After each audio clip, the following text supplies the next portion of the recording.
Pocas ideas parecen tan intuitivas como la creencia de que pensar en positivo nos hará felices, y en cierto sentido, esto es completamente cierto. Después de todo, pasar el día lamentándose de la propia mala suerte no es precisamente el camino más seguro hacia la satisfacción. Sin embargo, creo que el pensamiento positivo puede llevarse demasiado lejos. El concepto de positividad tóxica, al igual que otros términos de moda, puede ser difícil de abordar con claridad.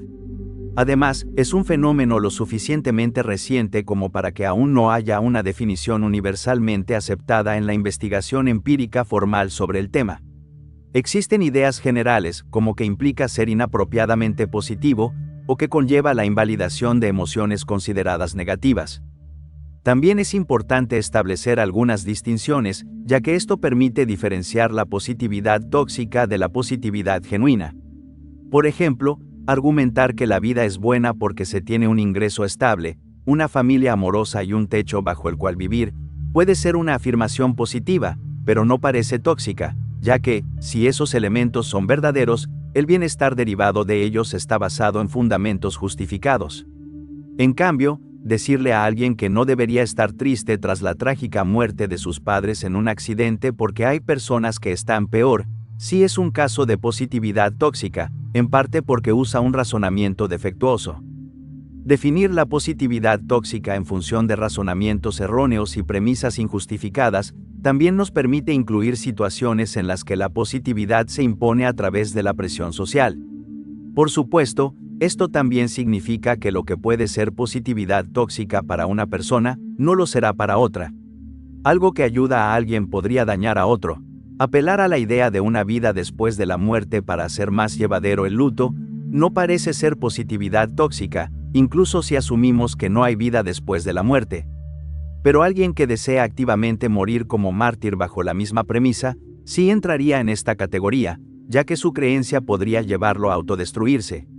Hasta ahora, lo que hemos abarcado ha sido bastante abstracto, pero podemos ilustrar la definición con algunos ejemplos clásicos de positividad tóxica en la actualidad, y luego analizarlos con más profundidad. Un ejemplo podría ser la creencia de que puedo lograr cualquier cosa, o definitivamente alcanzaré mis sueños. Si bien fomenta una actitud optimista, parte de una sobreestimación de nuestro poder en el mundo. Asimismo, la positividad tóxica se manifiesta en la idea de que debemos ser felices todo el tiempo, y que estar triste no solo es desagradable, sino anormal, indicando algún tipo de defecto en nuestra mente o personalidad. Esto puede incluso derivar en la idea de que la infelicidad es una falla moral, como la codicia o la crueldad. Podemos ver que las creencias de positividad tóxica varían en función de cuánto se alejan de la realidad y de cuánto daño causan. Finalmente, podemos distinguir entre una creencia tóxicamente positiva y una actitud tóxicamente positiva. La primera es una falsedad que aparenta ser positiva, pero causa daño. La segunda es una disposición que se niega a reconocer dificultades o aspectos negativos cuando estos aparecen. En filosofía, esto se conoce como una actitud basal, y es una buena manera de distinguir entre sostener una proposición particular y tener un estado de ánimo o perspectiva vaga sobre la vida. Es la diferencia entre gustar de alguien y ser el tipo de persona que tiende a ver lo mejor en los demás.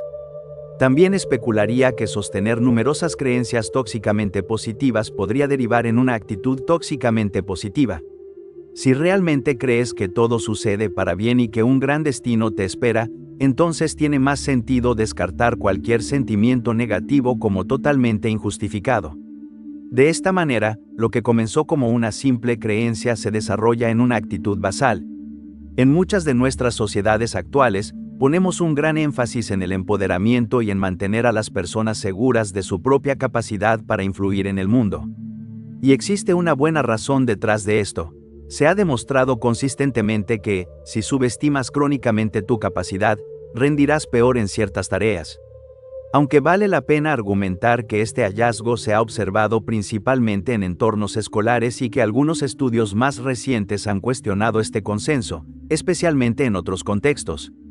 Pero dejando de lado estas sutilezas, sigue siendo un conocimiento generalizado que si alguien estima su competencia en una tarea de manera elevada, es más probable que tenga un buen desempeño en ella. A menudo, Esto se debe a que persiste en la tarea por más tiempo e invierte más esfuerzo, ya que cree que, si simplemente lo intenta lo suficiente, es muy probable que tenga éxito. También observamos cuán destructivo puede ser el extremo opuesto. La investigación sobre la indefensión aprendida describe cómo, cuando alguien siente que sus esfuerzos no tienen ninguna probabilidad de éxito, tiende a desempeñarse por debajo de su capacidad y abandona sus intentos con demasiada facilidad. Esto se corrobora con estudios sobre la amenaza del estereotipo, en los que el rendimiento promedio de grupos a los que se les dice que no son aptos para una tarea en particular es menor, en comparación con aquellos que no reciben dicha información. Sin embargo, este efecto también se reduce con estrategias específicas de autoafirmación, lo que sugiere que es la falta de autoconfianza lo que causa el bajo rendimiento. Dada esta idea general, es fácil caer en la creencia de que una percepción elevada de la propia capacidad es siempre algo bueno. Sin embargo, vale la pena señalar que la evidencia para llegar a esta conclusión no es tan sólida, ya que la mayoría de los estudios se centran en instancias aisladas, como exámenes formales, en lugar de evaluar el desempeño general a largo plazo en una amplia variedad de métricas. En oposición a esta visión grandilocuente de la autoestima, algunos filósofos están preocupados de que estemos sobrevalorando nuestra capacidad de logro, y en última instancia, haciendo nuestras vidas mucho peores como resultado. Quizás el pensador moderno más famoso en plantear esta preocupación sea Byung-Chul Han, quien vinculó la sobreestimación de la capacidad con el agotamiento y la desesperación. Desde su perspectiva, decirle a alguien que puede lograr cualquier cosa es una mentira cruel. Simplemente, una persona no puede lograr cualquier cosa, ya que gran parte de su vida está fuera de su control y está limitada por diversos factores situacionales. Si se nos inculca la idea de que podemos lograr cualquier cosa si simplemente trabajamos lo suficiente, es fácil culparnos a nosotros mismos cuando algo sale mal. Después de todo, debiste no haber puesto suficiente esfuerzo, ya que, si tan solo hubieras trabajado un poco más, probablemente habrías tenido éxito. Por supuesto, esto es cierto en algunos casos, pero claramente es situacional. Sin embargo, si realmente creo que puedo lograr cualquier cosa, esta distinción se desmorona. Lo que comienza como una frase optimista y alentadora, rápidamente se convierte en el peso aplastante de expectativas ilimitadas. Un buen ejemplo de esto podría ser la presión que enfrentan algunos atletas jóvenes que son considerados talentos excepcionales. Se les enseña desde temprana edad que tienen un futuro brillante en el deporte, y se les pone una enorme carga de expectativas. Sin embargo, cuando alcanzan la adultez y enfrentan la realidad de que no todos logran llegar a la cima o mantenerse allí, muchos sufren emocionalmente. Este choque de expectativas versus realidad refleja una sobreestimación tóxicamente positiva de sus capacidades, donde el énfasis se pone en el potencial sin considerar las limitaciones humanas, lo que puede llevar a una sensación de fracaso o agotamiento. Para generalizar a partir de estos ejemplos, esta manera de positividad tóxica representa una ilusión de control. Sugiere que los resultados en el mundo y en nuestras vidas dependen mucho más de nuestras acciones de lo que realmente sucede. Y vale la pena resaltar que esto no es un fenómeno nuevo. Lo encontramos en la Consolación de la filosofía de Boecio, en el siglo VI. En este texto, Boecio enfrenta un destino terrible: ser ejecutado con cargos falsos por el Estado bizantino por oponerse a lo que consideraba corrupción descarada. Desde su celda, escribe esta obra como una forma de afrontar su inminente muerte, y algo que lo frustra profundamente es que su ejecución será injusta. Si realmente hubiera cometido un crimen atroz, al menos podría consolarse pensando que, de alguna manera, merecía ese castigo. Pero ser ejecutado específicamente por haber actuado con rectitud, le parece un sufrimiento insoportable. En respuesta a esto, se consuela con la idea de que la suerte es voluble y que ser bueno no garantiza salir victorioso en ninguna situación. Reconoce que, a veces, puedes hacer todo bien y aún así fracasar. Esto no es una falla personal, sino simplemente la manera en que la diosa Fortuna cambia de parecer. Quizás la forma más perniciosa y popular de esta positividad tóxica es la creencia de que todos podemos obtener nuestros sueños. En el corto plazo, sentir que esto es cierto puede ser motivador y reconfortante. Pero, tristemente, esto simplemente no es así. La mayoría de nosotros nunca alcanzará sus ambiciones, y aun si lo hacemos, probablemente seguiremos estableciendo nuevas metas hasta que inevitablemente fallemos en algunas. Schopenhauer ilustró esto de manera brillante al argumentar que lo que deseamos suele estar completamente divorciado de la realidad. Nuestras mentes crearán nuevos deseos, pensaremos, todavía no puedo haber alcanzado mis sueños, ya que aún no estoy satisfecho, así que pospondremos el sueño un paso más, ideando una fantasía un poco más grande, deseos un poco mayores. A menudo pensamos que nuestros anhelos son como llenar un agujero en la tierra, y que algún día estará lleno, y finalmente seremos felices. Pero Schopenhauer cree que es mucho más parecido a alimentar un fuego. No importa cuánto combustible le demos, el fuego lo consumirá rápidamente y exigirá más en su lugar. Para citar al filósofo pesimista Emil Cioran, cada amanecer es un falso comienzo, una tregua efímera en la condena de existir. Nos prometemos renacer, pero solo repetimos el mismo desgaste, la misma fatiga de ser. El hilo común entre estos ejemplos de sobreestimar el control es la expectativa exagerada. Si comenzamos creyendo que controlamos una cantidad desmesurada del mundo, entonces esperaremos que la vida siga un cierto curso. Imaginaremos que podemos superar todos los obstáculos, que las personas apreciarán nuestros dones únicos, que nuestro supremo talento y habilidad eventualmente serán reconocidos. Pero nada de esto es necesariamente cierto. Es maravilloso si sucede, pero pensar que definitivamente ocurrirá, y más aún, que podemos hacerlo realidad con determinación, esfuerzo y la pura ferocidad de nuestros deseos, es prepararnos para la decepción, la desilusión y la desesperación. Quería mencionar este tipo de positividad tóxica específicamente porque creo que hoy es demasiado común. Las personas que difunden incesantemente el mensaje de que cualquiera puede lograr cualquier cosa, probablemente creen genuinamente que esto es cierto, o que incluso si no lo es una ilusión feliz. Pero espero que vayas entendiendo que las cosas son mucho más complejas que eso. En El nacimiento de la tragedia, Nietzsche argumenta que la mayoría de nosotros solo puede enfrentar la cruda naturaleza de la realidad si se nos presenta a través del arte. Más tarde abandonaría esta visión, sugiriendo que con suficiente fuerza de voluntad, podríamos mirar directamente a la vida, aprender a soportarla y regocijarnos en ella. Sin embargo, como con todo en Nietzsche, hay interpretaciones divergentes sobre ambos puntos. Inicialmente, Nietzsche heredó esta visión de Schopenhauer, quien también creía que la mayoría de las personas no podían soportar el peso total de la vida, al menos no sin un barniz ilusorio que lo cubriera. A pesar de eso, creo que los dos serían muy escépticos respecto a tener una visión excesivamente ilusoria de la vida y, en particular, criticarían fuertemente la creencia de que la vida es, de alguna manera, necesariamente fácil o que implicará poco o ningún sufrimiento. Al observar nuestra cultura, hemos heredado una gran cantidad de frases optimistas sobre la vida que constituyen positividad tóxica. Ya hemos mencionado frases como todo sucede por una razón, o la típica, siempre es más oscuro antes del amanecer. Pero analicemos todo esto con más detalle. No creo que estas frases sean siempre dañinas, como un consuelo temporal en tiempos difíciles, pueden ofrecer ilusiones pasajeras que alivian la carga de la existencia. Pero si las internalizamos demasiado, pueden darnos una visión profundamente deformada de la vida, una visión que, en última instancia, se derrumbará sobre nosotros. El problema de tener una visión demasiado optimista de la vida es que convierte el sufrimiento no solo en algo doloroso, sino en una desviación de la norma. En lugar de aceptar que el sufrimiento es en cierta medida inevitable y que debemos actuar para evitar el daño cuando sea posible, lo veremos como una injusticia cósmica. Nos vendieron la idea de que era tarea del mundo ser amable con nosotros, y cuando la indiferente realidad se muestra en toda su crudeza, nos sentimos engañados. Si imaginamos que la vida es inalterablemente buena, entonces deduciremos que deberíamos ser felices. Creeremos que la reacción razonable a la existencia es ser positivos, optimistas y alegres.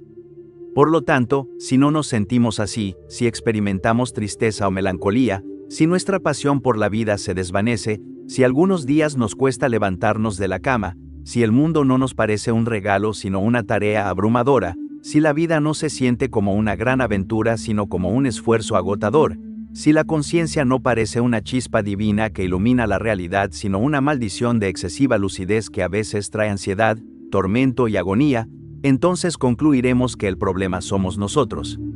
pensaremos que nuestras emociones negativas nunca son una respuesta adecuada a la experiencia humana, sino siempre una falla personal. Creeremos que deberíamos estar felices de que un ser querido haya fallecido, de estar enfermos o solos, de ver cómo todo por lo que hemos trabajado se desmorona ante nuestros ojos. Esta positividad tóxica nos niega la verdad obvia de que, a veces, ocurren cosas malas, que la vida puede ser terrible, y que estar infeliz no siempre es un error de perspectiva, sino una reacción natural e inevitable. El budismo temprano reconoció esto, razón por la cual la inevitabilidad del sufrimiento está profundamente arraigada en su filosofía. En los textos del Tripitaka hay una parábola que compara el sufrimiento con ser golpeado por una flecha. Cada vez que sentimos dolor, podemos empeorarlo con nuestra reacción. Podemos avergonzarnos de nuestro sufrimiento, indignarnos contra el universo, enojarnos con nosotros mismos o frustrarnos. Todo esto solo intensifica el dolor, como si apretáramos una barra caliente con la esperanza de enfriarla más rápido. Esta segunda flecha, la que creamos con nuestras reacciones, es opcional. Y es aquí donde la positividad tóxica nos hace daño, nos deja completamente indefensos ante el sufrimiento, haciendo que enfrentarlo sea aún más doloroso de lo que ya es por sí mismo. En el proceso, creo que esta forma de positividad tóxica también puede manifestarse en el llamado síndrome del protagonista. Este fenómeno se refiere a alguien que actúa como si fuera el personaje principal de una película o novela. Parece ser tanto una suposición sobre el mundo como una expectativa de que se ajustará necesariamente a una estructura narrativa que tendrá sentido en el momento. Al situarse en el rol de protagonista, la persona que padece este síndrome no solo emplea la narrativa de manera prudente para comprender y organizar la información, sino que cree genuinamente que el arco del universo tiende hacia su propio beneficio. Creen que al final todo saldrá bien, pero no en el sentido de que podrán afrontar las dificultades y que son lo suficientemente fuertes para soportar los sufrimientos del mundo, sino en el sentido de que el mundo mismo acabará dándoles lo que desean. Esta actitud nos lleva a pensar que las cosas simplemente saldrán bien al final. Pero, por supuesto, dado que el universo no está estructurado de esta manera, esta mentalidad también nos prepara para la fragilidad y la decepción. Como mencioné anteriormente, creo que la evolución final de este tipo de positividad tóxica es la imposición de un imperativo moral, el deber de estar siempre feliz con el mundo y con uno mismo. Esto va más allá del daño que nos hacemos a nosotros mismos y puede fácilmente comenzar a dañar a los demás. Nos lleva a negar el sufrimiento ajeno y a sugerir que es necesariamente culpa de quien lo padece. Si el universo es verdaderamente el mejor de los mundos posibles, solo podemos llegar a una conclusión al ver a alguien en la miseria: que esa persona merece su infelicidad, que debe haber hecho algo mal y que esto es un castigo. Es el mismo tipo de razonamiento que en el pasado llevó a algunas personas a ver ciertas enfermedades no solo como una cuestión de mala suerte, sino como una señal de la deficiencia moral de quien las sufría. La idea de que el mundo es fundamentalmente justo conlleva una implicación siniestra, que todos los casos de injusticia o maldad deben haber sido merecidos. Finalmente, surge una pregunta. A la luz de todo lo que hemos discutido, ¿cuál es el remedio para esta positividad tóxica? Pienso que la respuesta ya se encuentra en algunas de nuestras tradiciones filosóficas más profundas. Cuando llamamos a alguien pesimista, solemos hacerlo como un insulto. En otras palabras, los consideramos irrazonablemente negativos, tal vez incluso desagradables. Pero me gustaría decir unas palabras en defensa del pesimista y argumentar que un toque de su filosofía puede ser de gran ayuda en los momentos de necesidad. Normalmente, cuando alguien está infeliz, el pesimista lo entiende. Alguien como Schopenhauer pensaba que la infelicidad y la frustración eran algunos de nuestros estados más naturales. Para él, no era sorprendente que a veces nos sintiéramos miserables, lo sorprendente era que a veces no lo estuviéramos. Esto nos tranquiliza, porque cuando estamos tristes no significa que estemos rotos, sino que somos humanos. Además, los filósofos pesimistas a menudo nos recuerdan que no estamos solos. Si la infelicidad es una parte inevitable de ser humano, entonces esta infelicidad es compartida. Schopenhauer fue bastante explícito al respecto, sugiriendo que deberíamos saludarnos no como señor o señora, sino como compañeros de sufrimiento, para enfatizar que todos formamos parte de esta comunidad del dolor. Para casi todos los cristianos, vivimos en un mundo caído y estamos corrompidos por el pecado original. Esta idea suele ser negada y rechazada por los ateos, pero creo que tiene una cierta sabiduría pesimista. Implica que el mundo no será particularmente amable con nosotros y que cometeremos muchos errores. Sitúa gran parte de la existencia fuera de nuestro control y afirma que vamos a experimentar dolor. Si se trata con cuidado, esta noción puede ser un control efectivo contra la positividad tóxica. Una versión particularmente interesante de esta idea se encuentra en las 4 nobles verdades del budismo, que afirman que la vida contiene sufrimiento, pero que también podemos aliviar ese sufrimiento, en este caso, a través de la práctica budista. Este enfoque logra un equilibrio, reconoce que el sufrimiento es una parte natural e inevitable de la existencia humana, pero también ofrece esperanza. Sobre todo, actitudes como esta eliminan la idea dominante de que el sufrimiento no es normal, o que es una ruptura con el estado adecuado y predecible de felicidad y plenitud. Por un lado, esta es una verdad desagradable con la que hay que lidiar, porque la ilusión de que la felicidad es la norma resulta reconfortante. Tiene una capa superficial de optimismo que inspira esperanza. Pero, como hemos discutido, esa forma particular de esperanza no es tan valiosa como parece y trae consigo consecuencias profundamente desagradables. Y la comprensión de que todos los demás también están sufriendo por los golpes de la fortuna tiene otra consecuencia interesante: si ellos están sobrellevándolo, entonces nosotros probablemente también podamos hacerlo. Esto podría sonar como el mismo tipo de sobreestimación del control que mencionamos antes, pero hay una diferencia crucial. Antes sobreestimábamos cuánto poder teníamos sobre el mundo. Ahora estamos observando la evidencia de que otras personas en situaciones similares han encontrado la manera de soportarlo. Y de ahí podemos inferir razonablemente que la humanidad tiene una notable capacidad de resistencia y que tal vez esa capacidad también esté en nosotros. Hemos reemplazado el optimismo imprudente con un pesimismo templado, uno que reconoce las dificultades que nos esperan, pero que también observa empíricamente que esas dificultades probablemente sean soportables. Somos solo una pequeña mota a merced de fuerzas mucho más grandes que nosotros y, a veces, más allá de nuestra comprensión. Pero si la evidencia nos dice algo, es que somos una mota resistente. Y hay miles de millones de otras motas sufriendo como nosotros, que son nuestros compañeros de lucha en esta batalla constante contra un universo indiferente. Nunca venceremos por completo a la bestia de la infelicidad, pero podemos anticipar su llegada y encontrar algo de consuelo en saber que no somos sus únicas presas. Como aprendemos de Viktor Frankl, entre el estímulo y la respuesta hay un espacio. En ese espacio está nuestro poder para elegir nuestra respuesta. En nuestra respuesta reside nuestro crecimiento y nuestra libertad.